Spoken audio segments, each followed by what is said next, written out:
पर वज़ीर-ए-आज़म नरेंद्र मोदी ने कहा कि ये महोत्सव 15 अगस्त 2023 तक चलेगा। उन्होंने कहा कि तहरीक आज़ादी के कई वाक़यात साबरमती से जुड़े हुए हैं। उन्होंने इस मौके पर तहरीक आज़ादी के दौरान मुल्क की क़यादत करने वाली शख्सियात को खराज अक़ीदत पेश करते हुए कहा कि मैं उन तमाम जांबाज़ों और शहीदों को सलाम करता हूँ जिन्होंने मुल्क की आज़ादी और तहफ़्फ़ुज़ के लिए अपनी जानें कुर्बान कर दीं।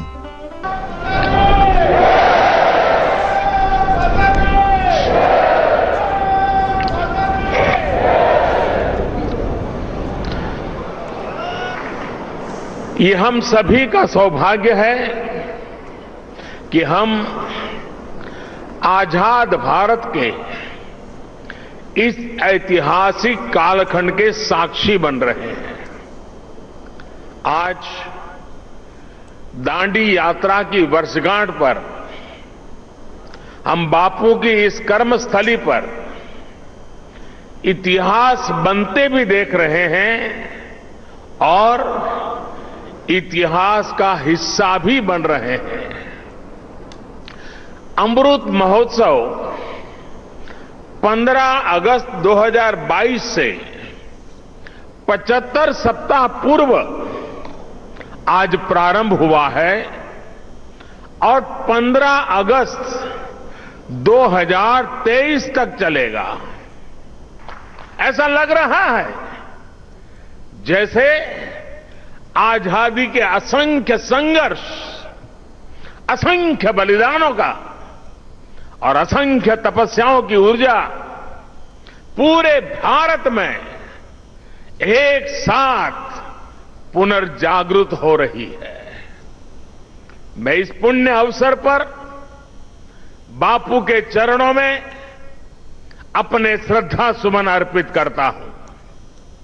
मैं देश के स्वाधीनता संग्राम में अपने आप को आहूत करने वाले, देश को नेतृत्व देने वाली सभी महान विभूतियों के चरणों में आदरपूर्वक नमन करता हूं।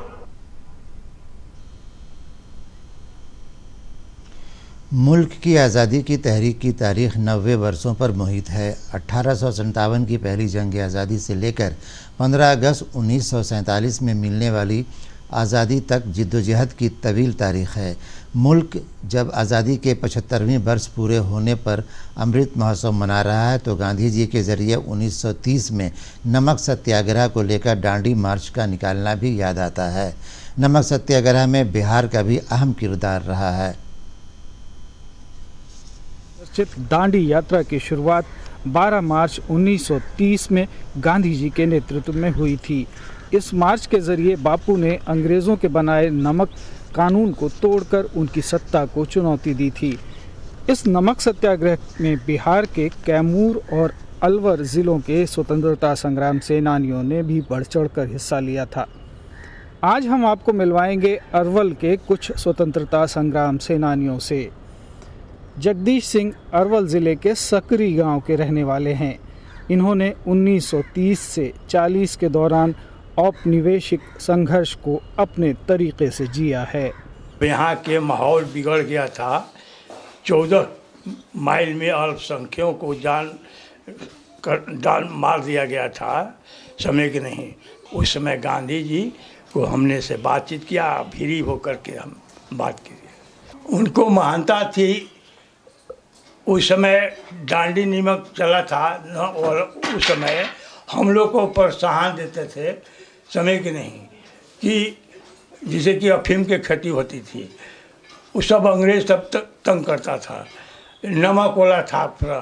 तो गांधी जी हम लोग का ये संदेश सुनाते थे। तो हम लोग जब लाइब्रेरी में जाते थे तो कुछ गांधी जी के उपदेश सुनते थे।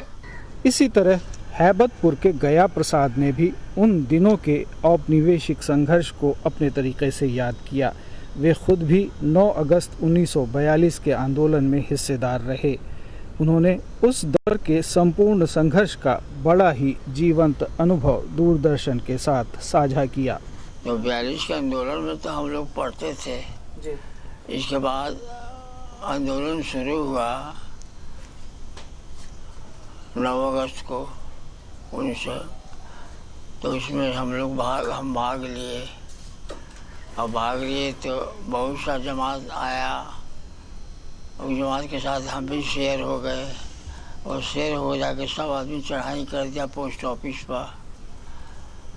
तो पोस्ट ऑफिस पर चढ़ाई हुआ तो पोस्ट ऑफिस में जा कर के लोग तोड़ फोड़ दी में जो कुछ किया सो किया।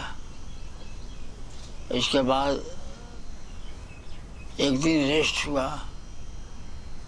दूसरा दिन हुआ कि आज थाना पर चढ़ाई किया जाएगा। तो उसमें हम भी शेर हुए और थाना पर चढ़ाई किया गया। पुलिस को मारपीट हुआ, पुलिस अपना थाना छोड़कर भाग गया।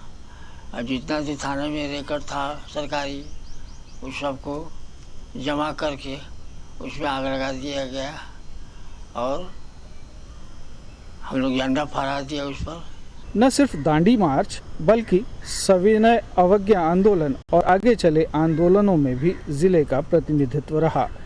राजा बीघा के जगन्नाथ सिंह ने भी अपने अनुभव सुनाए।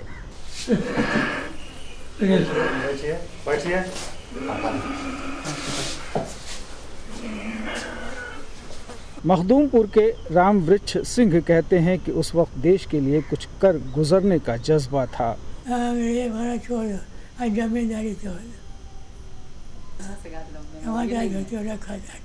सैदपुर धावा के राम इकबाल शर्मा की आंखें आज भी इन आंदोलनों का जिक्र आते ही चमक उठती हैं। तो हुआ मीटिंग में तय कि फलाने तारीख को लूटना है थाना को, तुम क्या करोगे? हमें जो कहिए। दिन भर में 20 माइल 30 माइल हम रनिंग करते थे साइकिल से। यहाँ से पटना जाना, पटना से चला आना, सवेरे गया शाम को लौट आना इधर पटना से पार्टी काम कर करके। तो सबको ठीक कर दिया, कल करके हो गया कि ठीक है। वही 42 में लोग जुट गया, सब तैयार थे। यह था निरंजनपुर के एगो मास्टर थे, नाम याद नहीं है, वो थे और सब लोग थे। सबको कहा, यहाँ लोग थे, सब जुड़ गया। और एक बार सवेरे ही 7-8 बजे करीब लगभग सवेरे चढ़ाई हो गया। और चढ़ाई होने के बाद तो आज़ादी के आंदोलन में महात्मा गांधी का पदार्पण ही चंपारण सत्याग्रह से हुआ था। उसके बाद के सभी आंदोलनों में बिहार ने बढ़ चढ़कर हिस्सा लिया। अमृत महोत्सव आज़ादी के ऐसे ही रणबांकुरों को श्रद्धा सुमन अर्पित करने का उत्सव है।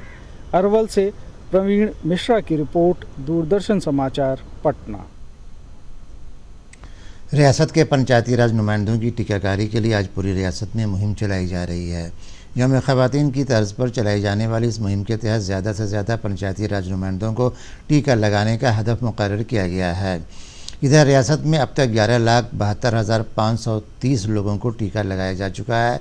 इसमें 9,13,668 लोगों को टीके की पहली डोज जबकि 2,58,863 लोगों को दूसरी डोज दी गई है। इधर गार्डन रोड वाक़ अस्पताल में भी कोरोना टीकाकारी मुहिम जारी है। डॉक्टर LV प्रसाद ने बताया कि वैक्सीन लेने वालों की तादाद बढ़ती जा रही है। हाँ, गार्डनर रोड हॉस्पिटल में अभी तक 30 जनवरी 2021 से कोविड-19 के 4,376 वैक्सीनेशन हो चुका है और ये संख्या दिन पे दिन बढ़ते जा रही है। लोगों की संख्या बढ़ते जा रही है, वैक्सीन लेने वाले लोगों की संख्या बढ़ते जा रही है।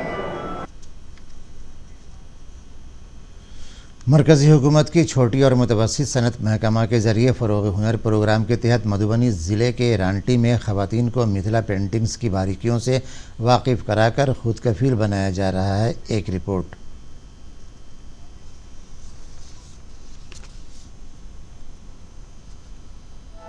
मधुबनी जिले का रांटी गांव शुरू से ही मिथिला पेंटिंग के गुणी कलाकारों से भरा रहा है। अब केंद्र सरकार के सौजन्य से 250 से अधिक महिलाओं को मिथिला पेंटिंग की विधिवत जानकारी मुहैया कराई जा रही है। सरकार की इस योजना से न सिर्फ महिलाएं प्रशिक्षित हो रही हैं, बल्कि आर्थिक रूप से सबल भी हो रही हैं।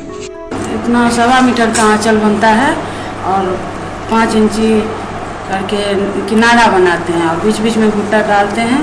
ये साड़ी बहुत अच्छा से यहाँ से बिक जाता है, बहुत चलता है यहाँ। मिथिला पेंटिंग की कलाकार बताती हैं कि सिल्क और ऊनी कपड़े पर बने पेंटिंग की अच्छी कीमत मिलती है और इसकी मांग देश विदेश में है। पेंटिंग का कोई कीमत नहीं होता है, जितना अच्छा वर्क जितना अच्छा काम रहता है उतना उस टाइप में जो है पेंटिंग का जो है से कीमत होती है। केंद्र सरकार की योजना से मिथिला पेंटिंग के कलाकारों के हौसलों को नया पंख मिला है। ग्राम विकास परिषद के सचिव खष्टीनाथ झा बताते हैं कि सरकारी प्रयासों से नए कलाकार भी इस कला को सीखने के लिए आगे आ रहे हैं। 200 लोगों को पहले ट्रेनिंग दे चुके हैं, अभी 25 लोगों का भी ये ट्रेनिंग चल रहा है। ये ट्रेनिंग के बाद नए चीज़ों को हम कैसे बनाएं, और आप ये देखेंगे आज अभी यहाँ पर हम देखने रहे कि हमारे ज्वेलरी पे काम हो रहा है, बहुत ऑर्डर आया है और ज्वेलरी बन रहा है। मधुबनी का यह वही राटी गांव है जहां की 3 महिलाओं को पद्मश्री पुरस्कार मिल चुका है। अब सरकार के इस पहल से मिथिला पेंटिंग को न सिर्फ एक आयाम मिला है बल्कि इससे आसपास के इलाके के कलाकार भी प्रेरित हो रहे हैं। मधुबनी से पंकज कुमार मिश्र की रिपोर्ट, दूरदर्शन समाचार, पटना। दरभंगा जिले के क्यूरी पंचायत की मुखिया नासरा बेगम को ग्राम पंचायत विकास योजना से नवाजा गया है। पंचायत में तरक्याती काम करने के लिए नासरा बेगम को मरकजी हुकूमत की जानिब से 5 लाख रुपए नकद के अलावा सनद भी दिया गया। एजाज़ याफ्ता मुखिया का कहना है कि एजाज़ मिलने से उनके हौसले बुलंद हैं और वो पंचायत की तरक्याती कामों में मज़ीद तेज़ी लाएंगी। ये एजाज़ पाने वाली वो रियासत की वाहिद मुखिया हैं। काम किए हैं, इसलिए भारत सरकार ने हमको चुना है और 5 लाख रुपया भी दिया है। 28 मुखिया का लिस्ट था पूरे भारत में, जिसमें केवटी पंचायत के मुखिया हम ही को चुना है। इसे जीपीडीपी का अवार्ड सिंगल हम ही को मिला है। 5 लाख रुपया मिला, जिसको हमने सरकार भवन में बाउंड्री बनवाए और विकास कर रहे हैं। और आखिर में खास खबरें एक बार फिर। वज़ीर-ए-आज़म नरेंद्र मोदी ने दांडी मार्च के 75वीं सालगिरह पर अमृत महोत्सव का आगाज़ किया। पूरी रियासत में आज से पंचायत नुमाइंदों को कोरोना का टीका लगेगा। टीका लेने वालों की तादाद में इजाफा हो रहा है। जीविका के जरिए खवातीन मिथिला पेंटिंग्स की तरबियत ले रही हैं।